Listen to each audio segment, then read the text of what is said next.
March 17, 1943. Inside the U-boat operations room at Lorient, France, a silence heavier than the Atlantic fog hung in the air. The chalk squeaked against the blackboard as Capitaine Lieutenant Gert Hassler updated the figures. His hand trembled for the first time in months.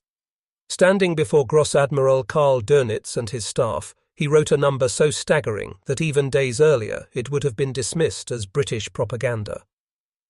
17. That was the tally of ships the Americans had launched in a single day. Not sunk, not planned, but launched.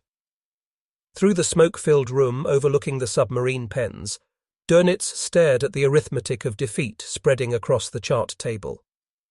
Intelligence reports from captured sailors, intercepted radio traffic, and even neutral newspapers whispered the same impossible truth. The United States was building ships not just faster than Germany could sink them, but at a rate that defied all comprehension. Not marginally faster, but crushingly, humiliatingly faster. The architect of Germany's tonnage war, the campaign that had once strangled Britain to the edge of starvation, now faced an enemy that was manufacturing victory like an assembly line. The Battle of the Atlantic had begun with elegant mathematics. Dönitz had promised Hitler that 300 U-boats could reduce Britain's imports to ruin. 1 million tons of shipping sunk each month, he calculated, would collapse the island's economy in less than a year. For a time, the numbers had obeyed him. In 1940 and 1941, U-boats stalked the seas like wolves, sinking freighters faster than Britain could replace them. Convoys burned from horizon to horizon, sailors vanished beneath torpedo wakes, and London trembled as bread and oil ran low. But America's entry into the war rewrote the equation. In less than 2 years, the US had mobilized not just shipyards, but an entire industrial nation. Between 1941 and 1945, 18 shipyards would launch 2,710 Liberty ships, an average of 3 every 2 days, and those were only one class of vessel. By 1943, entire convoys seemed to appear overnight, fresh paint glistening, flags snapping in the wind, while submariners stared through periscopes in disbelief. That morning, inside the Lorient operations room, the realization hit like a depth charge. The mathematics of war had shifted. The hunters had become the hunted. The U-boat arm, once the pride of Germany's navy, was beginning to grasp a truth they were never meant to hear. America was building ships faster than the Reich could sink them, and the war at sea was tilting toward catastrophe. The men who served beneath the Atlantic did not yet see the full scale of what was unfolding. To them, the war was measured in cramped bunks, diesel fumes, and the sound of rivets straining under crushing depths. But whispers began to ripple through the wolf packs. By the spring of 1943, patrol logs revealed something that chilled even hardened veterans. For every freighter they sent to the seabed, 2, sometimes 3 more seemed to appear on the horizon. On U-96, veteran boatswain Heinrich Bruns recorded in his diary a bitter observation. "We fire, we sink, and yet the convoys are thicker than ever. We kill one, and another 10 take its place. It is like cutting grass." What he could not know was that across the ocean, at the Kaiser shipyards in Richmond, California, thousands of men and women worked day and night under floodlights that turned midnight into noon. Welders, riveters, and crane operators stitched Liberty ships together not in years or months, but in weeks, and in one astonishing case, in less than 5 days. To the submariners, each Liberty ship was a floating coffin waiting to be claimed, but to the Allies, it was the weapon that would drown Germany in steel and supplies. Built from prefabricated sections, Liberty ships rolled off the lines with an efficiency that no European shipyard could dream of. Each one carried 10,000 tons of cargo: tanks, jeeps, grain, oil, munitions. Each one was a floating artery in a lifeline stretching from America's factories to Britain's ports, from the New World to the Old. By April, U-boat crews began to notice something even more unsettling. Their prey was no longer sailing unescorted. The British had once struggled to assign enough destroyers to every convoy. Now, with American shipyards launching destroyer escorts almost as quickly as freighters, entire screens of warships shielded the merchantmen. Depth charges raw. Inid from above, sonar pings echoed in the darkness, and the steel coffin of a submarine felt more like a trap than a weapon. Dönitz's dream of starving Britain into submission was slipping away. Every Liberty ship that reached Liverpool carried more than cargo. It carried time for Britain to breathe, time for America to prepare, time for the Allies to strike back. And the U-boat crews, once the terrors of the Atlantic, began to feel the unthinkable, that they were no longer hunters, but desperate survivors in a war machine far larger than themselves. By May of 1943, the war beneath the waves had reached a turning point the men inside the Reich refused to admit. It was called Black May by the Allies, and for the U-boat crews, it was the month the ocean itself seemed to betray them. In just 4 weeks, 41 submarines were lost, along with their seasoned captains and thousands of sailors entombed in steel. No single blow had gutted the wolf packs so swiftly, so mercilessly. Convoy on S5 told the story in blood and oil. 42 merchant ships, outward bound from Liverpool, crawled westward into the Atlantic. Dönitz hurled over 40 U-boats at them, expecting another massacre of Allied tonnage. For days the sea erupted with torpedoes and fire. But when the smoke cleared, the price was unbearable. 6 Allied ships lay shattered, but 7 U-boats had been sunk in a single battle. Survivors huddled in life rafts, staring at the burning horizon, realizing the tide had shifted. The hunters had become the hunted. Radar-equipped aircraft circled overhead, their searchlights piercing the night like judgment. Escort carriers, once a novelty, now deployed planes that could strike far beyond the reach of U-boat torpedoes. Sonar and high-frequency radio direction finders stripped away the cloak of invisibility that submarines had once relied on. For the first time, German crews faced a war where no corner of the Atlantic was safe. Inside Berlin, Dönitz wrestled with the truth he dared not tell Hitler. His own calculations betrayed him. He had promised that 300 operational U-boats could strangle Britain. But now, even with nearly 400 prowling the seas, the results were collapsing. America's shipyards replaced losses faster than he could tally them. Every Liberty ship that sailed out of New York or Boston was a blade twisted deeper into the Reich's strategy. For the crews, the numbers translated into despair. A patrol that once offered glory now felt like a death sentence. The odds of survival plummeted with each passing month. Men began to notice the silence in their barracks, the empty bunks of comrades who never returned, the unopened letters stacked on tables, the mothers and wives who would never receive answers. In May 1943 alone, 1 in every 4 U-boats at sea never came back. The Atlantic was no longer a battlefield of equals.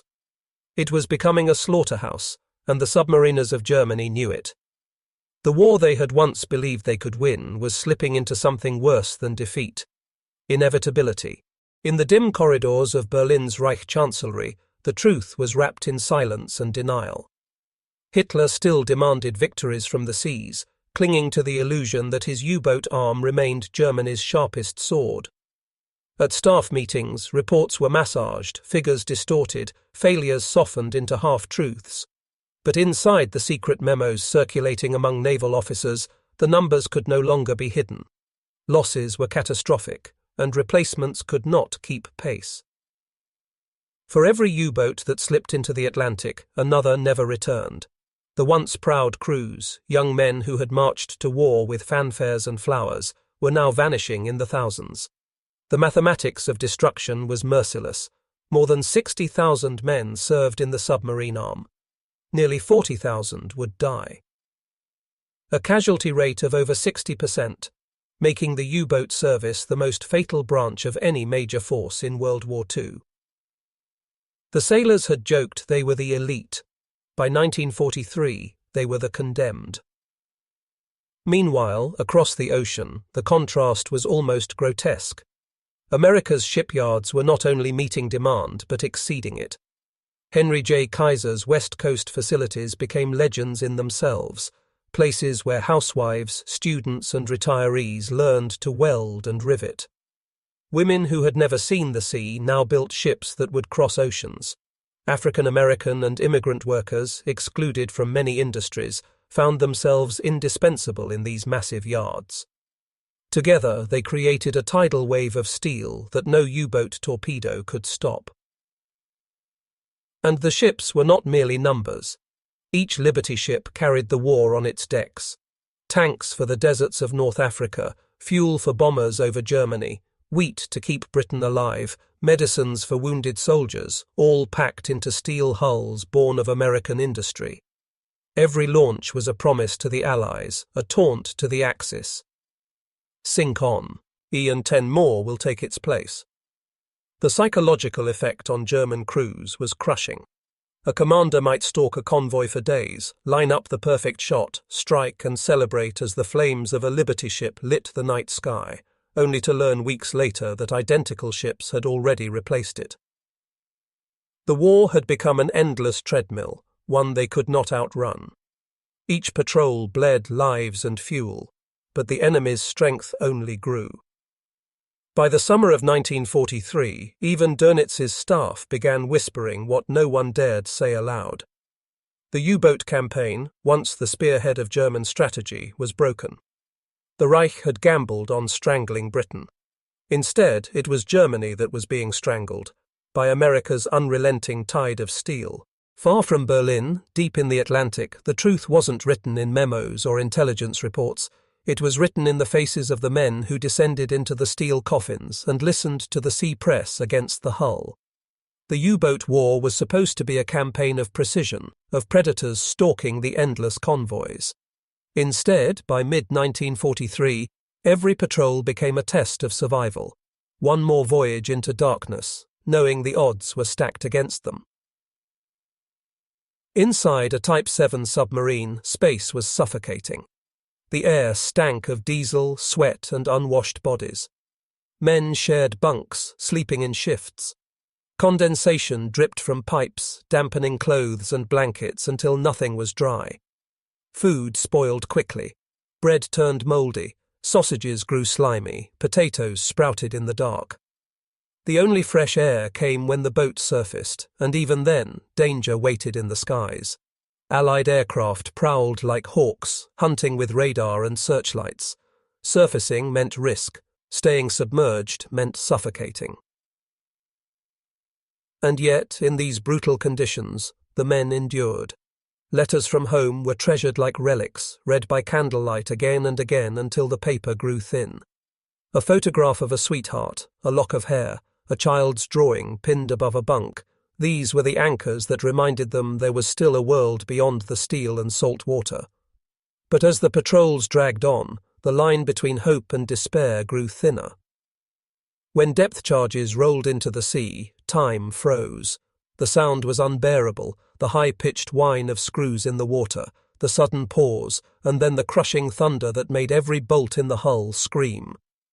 Lights flickered, gauges shattered, pipes burst, and men clutched at bulkheads as if sheer will could hold the submarine together. Some prayed, some cursed. Some sat in silence, knowing that death would come not with fire, but with the slow flooding of icy water into their lungs. The Allies called it anti-submarine warfare. To the men inside, it was butchery. Even those who survived an attack knew the statistics. Few U-boat crews lasted more than 5 or 6 patrols. The ocean was eating them alive, one steel tomb at a time. And yet, orders continued. Berlin demanded more. Hitler demanded more. The Reich needed victories, even if they came at the cost of thousands of young sailors who would never see daylight again. The U-boat war was becoming less a campaign of strategy and more a sacrifice, an endless offering of lives to a cause already doomed. In Hamburg, the shipyards that once symbolized Germany's naval pride were now haunted by silence. Welders and riveters still worked, sparks still flew, but the tempo was sluggish compared to the roaring furnaces across the Atlantic. Germany's shipbuilding industry was bound by limits: shortages of steel, shortages of skilled labor, shortages of fuel.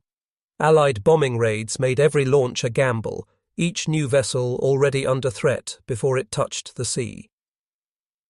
Meanwhile, America's shipyards had become a theater of wonder. Reporters described Liberty ships as ugly ducklings, plain and graceless, but beauty was irrelevant. They were functional, replaceable, and unstoppable. In one case that shocked even American workers, the ship Robert E. Peary was assembled and launched in just 4 days, 15 hours and 29 minutes. The message was unmistakable. Germany could sink ships, but it could never sink this industrial miracle. For the Reich, the numbers became poison. A single Type 7 submarine required months of careful construction and hundreds of skilled hands. Training a crew took even longer, demanding expertise in navigation, engineering, and torpedo tactics. And every time one was lost, all that time, all that labor, all those lives vanished beneath the waves. In return, maybe a handful of merchantmen were sunk, ships that could be rebuilt in weeks. Dönitz, once so confident in his arithmetic of destruction, now sat in war councils fighting despair. His staff knew the truth. U-boats were no longer strategic weapons. They were distractions, bleeding resources from a Reich already collapsing on every front. But Hitler refused to hear it. To him, the submarines were still symbols of German will, of defiance against Anglo-American sea power. He demanded more, even as the seas devoured them. For the men in the boats, this meant one thing: the war had become a death sentence. Patrol orders were delivered with a handshake, sometimes with a salute, often with a silence that betrayed the truth. Officers who gave speeches about glory could not hide the statistics. Crews knew that half of them would never return. Yet still they climbed down the narrow hatches, into the smell of oil and rust, into the endless black ocean. The war beneath the waves was no longer about victory. It was about endurance. Each patrol, each convoy attacked, each desperate torpedo fired. It was all part of a struggle the men knew, deep down, they could not win. But orders were orders, and in Nazi Germany, orders meant obedience, even unto death. The Atlantic itself seemed to change in 1943. What had once been a vast hunting ground for the wolf packs became an ocean of shadows and dangers.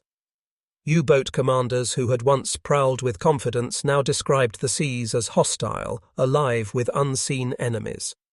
The very act of surfacing at night, once the safest time to recharge batteries, was transformed into a gamble with death. Allied radar no longer cared about darkness. Black skies and heavy clouds could no longer hide the steel silhouette of a submarine. For the men inside, it felt as if the Allies were everywhere at once. Aircraft from escort carriers appeared hundreds of miles from any coast. Long-range patrol bombers from Newfoundland and Iceland filled the air gaps where U-boats had once moved freely. The silence of the ocean was broken by the hum of engines overhead, the splash of sonar buoys, the crack of depth charges detonating in cruel sequences designed to break both steel and spirit. Survivor accounts spoke of the psychological toll. Young sailors, barely 20 years old, would flinch at the sound of shifting ballast tanks, mistaking it for the approach of enemy charges. Sleep came in restless fragments, shattered by the constant fear of sudden death. Some wrote in diaries that they felt hunted like rats in a cellar. Others never wrote at all, their last words lost with their boats at the bottom of the sea. And yet the orders never changed.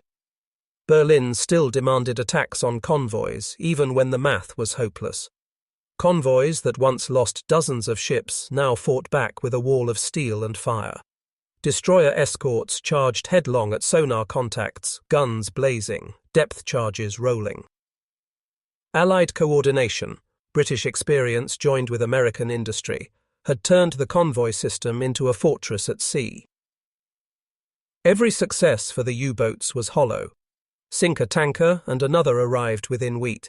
Case, destroy a Liberty ship, and 3 more took its place. For every German submarine lost, the Allies grew stronger, their supply lines more secure, their resolve more unshakable.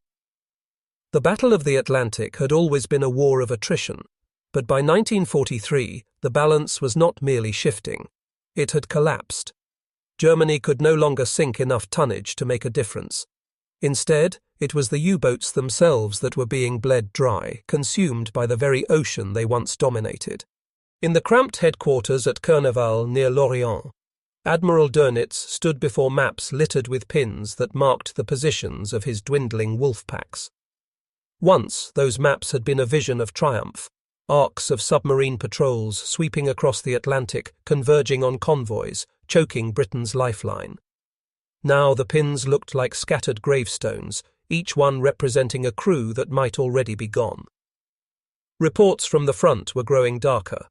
Radio silence stretched too long. Boats failed to return from patrol. Code words for success, sunk, torpedo hit, convoy attacked, were drowned out by chilling last transmissions. Under heavy depth charge attack, aircraft sighted, battery failing. Then nothing but static. For families back in Germany, that silence turned into the dreaded black-edged telegram, the one that arrived with cold formality. Your son has fallen for Führer and fatherland. And yet the machinery of propaganda roared on. German newsreels showed triumphant captains returning from patrols, medals pinned to their chests, cheering crowds lining the docks. The reality was starkly different. The majority of boats never came back. Those that did returned half-crippled, their hulls groaning with stress fractures, their crews hollow-eyed from weeks of fear. Sailors disembarked not as heroes but as survivors, carrying the invisible weight of comrades entombed beneath the sea. At the same time, in America, the mood could not have been more opposite. Liberty ship launches became public spectacles, complete with speeches, bands, and champagne bottles smashed across steel bows. Women christened ships with names of labor leaders, civil rights pioneers, and politicians. Each launch was a celebration of industrial power and democratic unity, a counterweight to the funerals taking place daily in Germany's naval towns. The symbolism cut deep. Where Germany saw young men buried in silence, America saw ships born in thunderous applause. Where Germany lost steel to the depths, America forged it anew in furnaces that never cooled. The Reich could not keep up.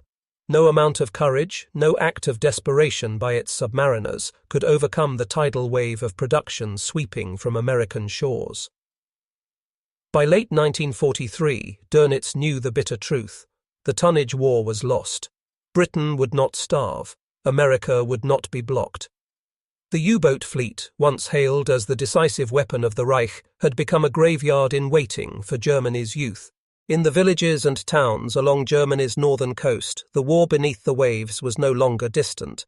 It was personal. Mothers, wives, and children gathered at train stations to welcome home their men, only to find empty platforms and silence. The U-boat arm had once been celebrated as the pride of the Kriegsmarine, its crews lionized as warriors, striking fear into the heart of Britain. By late 1943, those same communities had become graveyards of grief. Losses were so severe that secrecy itself collapsed. Entire neighborhoods mourned together because entire crews, 40, 50, 60 men, were swallowed at once. Black uniforms that once drew admiration now carried the weight of doom. A sailor in U-boat grey walking down the street looked less like a hero and more like a condemned man. Recruitment posters showed smiling young officers, but in the eyes of German families they were already ghosts. And still, Hitler demanded sacrifice. Orders went out for new patrols, new attacks, new campaigns to reverse the tide. Dönitz pleaded for more advanced submarines, faster, deeper diving, equipped with the snorkel to evade Allied detection. But the new Type 21 and Type 50NT boats would come too late. For now, the men went to sea in the same designs that had once brought victory, but now carried them toward certain destruction. Meanwhile, in Britain, the results of American production were visible on every street corner. Convoys arrived in Liverpool with mountains of supplies. Bread, once rationed in crumbs, returned to loaves. Petrol stations filled again.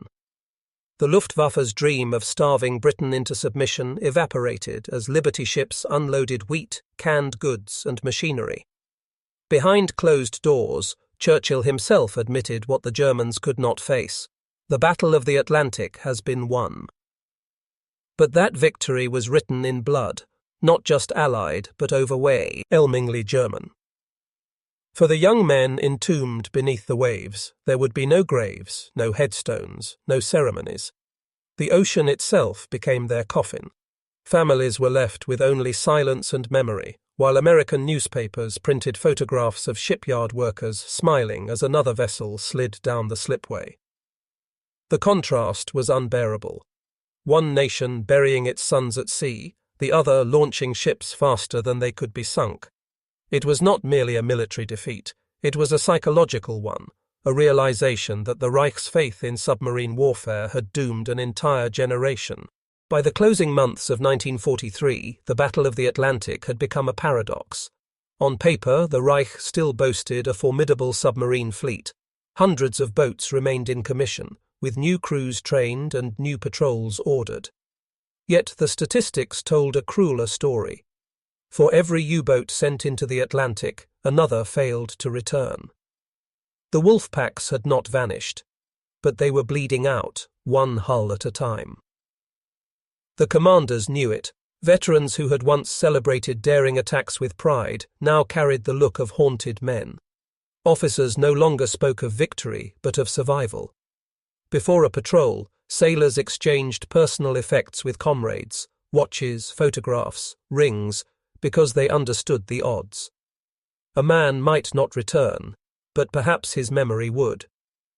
When the hatches sealed and the submarine slipped into the harbour mist, families on shore often wept quietly, sensing they were witnessing a final farewell. Inside the boats, the atmosphere grew heavier with each voyage. Younger recruits, barely out of school, looked to older crewmen for reassurance, but the veterans had none left to give. The sound of sonar pings in the distance could turn a calm patrol into a waking nightmare. Every creak of the pressure hull at depth felt like the whisper of death. Men lit cigarettes with shaking hands, their eyes fixed on gauges and dials, waiting for the next thunder of depth charges that might rip them apart. Meanwhile, across the ocean, America's industrial miracle showed no sign of slowing. In 1943 alone, U.S. yards launched more than 1,700 merchant ships, far more than the total number of vessels Germany's U-boats had ever managed to sink in a single year. It was not just replacement, it was surplus.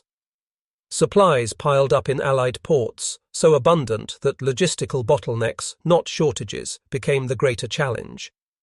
The war effort was no longer about survival, it was about preparation for the offensive, the invasion of Europe itself. This was the final blow to Dönitz's vision. The U-boat war had been conceived as a weapon of delay, a way to strangle Britain before America's industrial might could fully mobilize. But that window had slammed shut. Instead of delaying the inevitable, Germany had hurled tens of thousands of its best young sailors into the abyss, achieving little more than temporary disruption. The Atlantic, once Germany's greatest hope, had become its grave. By early 1944, the Battle of the Atlantic had shifted from desperate struggle to grim inevitability. The Allies no longer feared starvation or blockade. The shipping lanes flowed with food, oil, and weapons at a scale unimaginable just a year earlier. Convoys stretched across the horizon, guarded by destroyers, aircraft, and radar networks that left the ocean's depths exposed. For the German U-boats, the seas had transformed into a hunting ground turned execution chamber. The crews sensed it with every patrol. A young radio man aboard U-682 wrote in his journal before their final mission, "We leave tomorrow. I do not expect to return. The ocean has become our enemy, and America has become its master." That boat, like so many others, was never heard from again. Even the technological hopes that Dönitz had pinned his future on, the revolutionary Type 21 submarines, remained trapped in delay. German industry, crippled by Allied bombing, could not deliver them in time. Factories struggled to assemble components, transport networks collapsed under air raids, and the men to operate these advanced submarines were already gone, swallowed by the Atlantic. By the time a handful of them were launched in 1945, the war had already been lost. Meanwhile, the Allies perfected their craft. Hunter-killer groups roamed the ocean, detachments of escort carriers and destroyers whose sole mission was to hunt submarines. They didn't wait for convoys to be attacked. They went looking for U-boats themselves, driving them under with relentless assaults, tracking them for hours, sometimes days, until the final crushing kill. The roles had fully reversed. Inside Germany, the propaganda machine sputtered on, showing films of captains pinning medals on young sailors. But in reality, the faces at those ceremonies were getting younger and younger. Experienced crews were gone, replacements were little more than boys rushed through training and sent into the ocean with only weeks of preparation. They were brave, but bravery could not change the fact that they were walking into a slaughterhouse. And still, the orders came. Hitler demanded more boats, more attacks, more sacrifices, as if sheer willpower could hold back the flood of American steel. But the war had already passed a point of no return. Every Liberty ship launched in New York or San Francisco carried not only supplies, but inevitability. Germany could not match it, could not stop it, could not outlast it. The sea, once Dönitz's weapon, was now America's highway to victory. By mid-1944, as Allied armies stormed ashore in Normandy, the Battle of the Atlantic was no longer a contest, it was a massacre. The U-boat fleet, once hailed as the Sword of Germany, had become a graveyard force.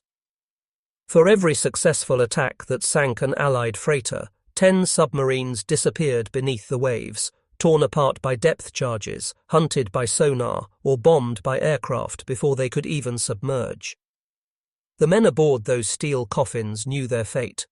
Patrols once measured in weeks had turned into days of terror. A U-boat leaving port was likely already doomed. Sailors joked darkly about the iron coffins, but the laughter carried no joy, only resignation. Diaries captured their despair in words that never reached the surface. "We are already dead. The ocean only waits to claim us."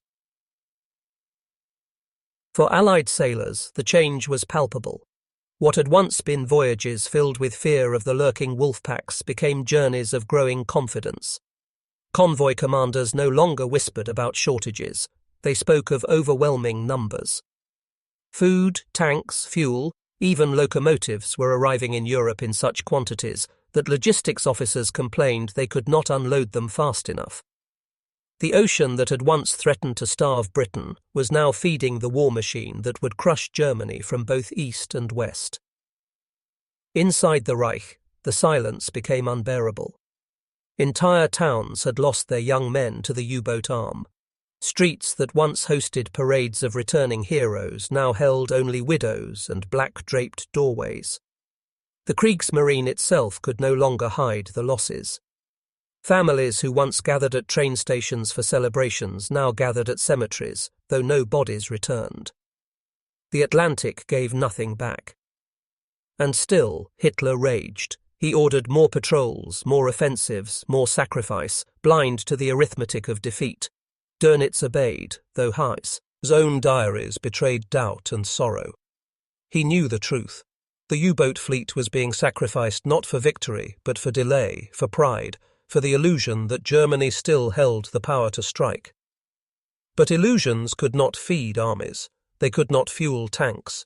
They could not replace the industrial hurricane that America had unleashed. With every Liberty ship launched, with every convoy delivered, the outcome became more inevitable. The Battle of the Atlantic was over in all but name.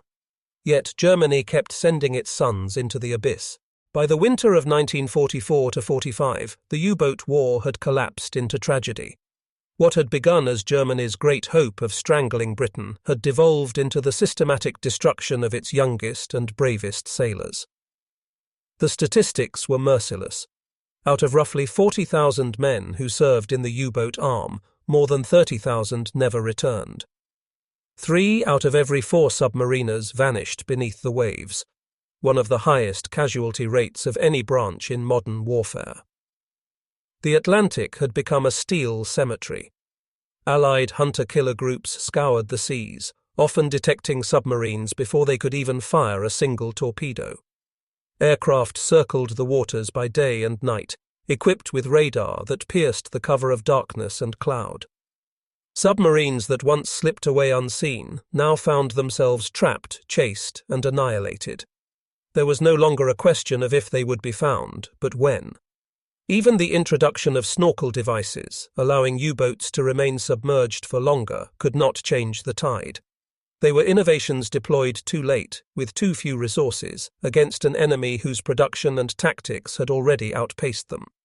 Every technological hope Germany clung to seemed like a shadow compared to the blinding industrial sunlight of the United States. Inside the boats, despair had hardened into fatalism. Letters home carried the weight of last words. Young sailors, some only 18, wrote not of glory but of longing. For the families they would never see again, for the childhood homes they would never return to. The war diaries that survived spoke less of enemy hatred than of the crushing realization that they were fighting a battle already lost. Meanwhile, on the Allied side, victory at sea meant freedom of movement on land. Supplies poured into Europe to sustain the armies pushing through France, Belgium, and into Germany itself, the Battle of the Somme. Atlantic had not just been about ships and submarines, it had been about time, survival, and the ability to fight a war across an ocean. And by 1945, time had run out for the Reich. In Berlin, as the walls closed in, Hitler still demanded more patrols, more sacrifice, more men sent into the abyss. But the oceans no longer echoed with the fear of the Wolfpack. Instead, they whispered of futility, of young lives wasted, of a strategy drowned in blood and silence. The U-boats had promised Germany victory. In the end, they delivered only loss. Spring 1945. The Reich was collapsing on every front. Soviet armies pressed in from the east, Allied forces surged from the west, and the skies above Germany burned with unbroken waves of bombers. Yet, in the midst of this ruin, U-boats still slipped into the Atlantic under orders that bordered on madness. Their mission was no longer strategic, it was symbolic, an act of defiance against a reality the Nazi leadership refused to admit. In practice, these final missions were suicide. Ports that once launched dozens of submarines now sent only a handful, often with barely trained crews and aging boats patched together from bombed-out shipyards. The Atlantic, now firmly under Allied control, offered no sanctuary. Aircraft from escort carriers and long-range patrol bombers scoured the seas relentlessly. For a U-boat crew, surfacing even for minutes risked instant detection and destruction. The desperation of the Reich showed in its orders. Hitler demanded attacks on American coastal cities, on troop transports bound for Europe, on supply lines already redundant with surplus. But the ocean had already betrayed him. America's shipyards launched vessels faster than they could be sunk. Convoys no longer feared annihilation. They moved like steel rivers, guarded and unbroken. For the submariners, these final patrols carried a sense of futility unlike any before. Sailors boarded their boats knowing Germany itself was disintegrating behind them. Some wrote farewell notes not to families, but to history, testaments to the lives of men who knew they would vanish without graves. In Hamburg, Kiel, and Wilhelmshaven, families stood at the harbour walls, watching their sons disappear into the mist one last time, knowing they would never return. And yet, amid the ruin, pockets of deadly efficiency remained. A few U-boats still struck with skill, sinking isolated freighters or warships, but these victories were ashes. They could not alter the war's course. They were echoes of a battle already lost, like the final cries of wolves before silence fell on the forest. The Atlantic itself had turned against Germany. Where once it offered opportunity and advantage, it now mocked the submariners with its vast emptiness, concealing Allied hunters in every shadow. By 1945, the ocean was no longer a battlefield. It was an execution ground. The U-boats kept sailing, and the sea kept swallowing them whole. By April 1945, as the Allies closed in on Berlin, the U-boat arm was fighting not for victory, not even for survival, but for fragments of dignity in defeat. Dönitz, soon to inherit the shattered Reich after Hitler's suicide, still clung to the submarines as a symbol of resistance, but the truth could no longer be hidden. Crews sent to sea did not return. Training schools that once produced officers with years of preparation now turned out boys with mere weeks of instruction, shipped directly into boats that were little more than floating tombs. The statistics told a horror too vast for even propaganda to obscure. Entire flotillas had ceased to exist. Veterans whispered that stepping aboard a U-boat in 1945 was the same as signing your death sentence. One sailor scrawled before his last patrol, "We sail not as men of war, but as offerings to the ocean." His boat, like countless others, was never seen again. In Allied command rooms, the story was different. Charts that once bristled with fearsome reports of submarine attacks now showed empty seas. Convoys crossed with confidence. Supplies poured into Europe, not merely sustaining the war but overwhelming it. Tanks, aircraft, food, ammunition, all of it arrived faster than armies could consume it. The Atlantic had become a highway paved with steel, and every mile carried Germany closer to ruin. But what haunted Germany most was not just defeat, it was the silence. Unlike soldiers who fell in battle and were buried with ceremony, the men of the U-boats vanished without a trace. Families received no coffins, no graves, no final words, only terse notices of missing at sea. For wives, mothers and children, grief became an endless waiting, a door that would never open again. The Atlantic had consumed not only their loved ones, but their closure. By the time Hitler's empire crumbled in May 1945, the U-boat fleet was broken, beyond repair. Out of thousands built, only a handful remained afloat. Many were scuttled by their own crews in a last act of defiance, sinking in harbours to deny them to the Allies. Others surrendered quietly, their crews stepping ashore not as victors, not even as defeated soldiers, but as survivors of a campaign that had devoured their generation. The dream of strangling Britain through the Atlantic had ended in one of the greatest tragedies of the war, the near annihilation of the men who had been asked to carry it out.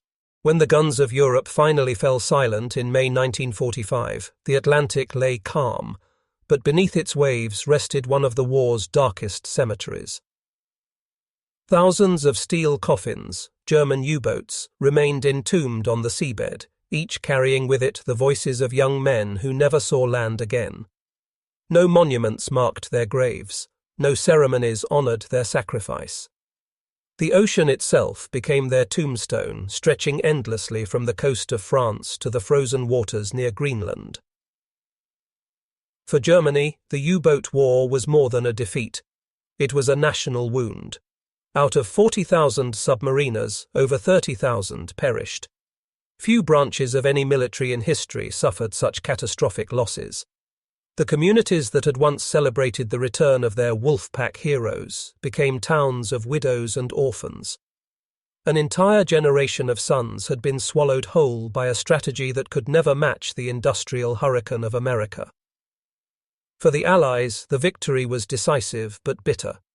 Merchant sailors who braved the convoys carried scars of endless nights stalked by torpedoes.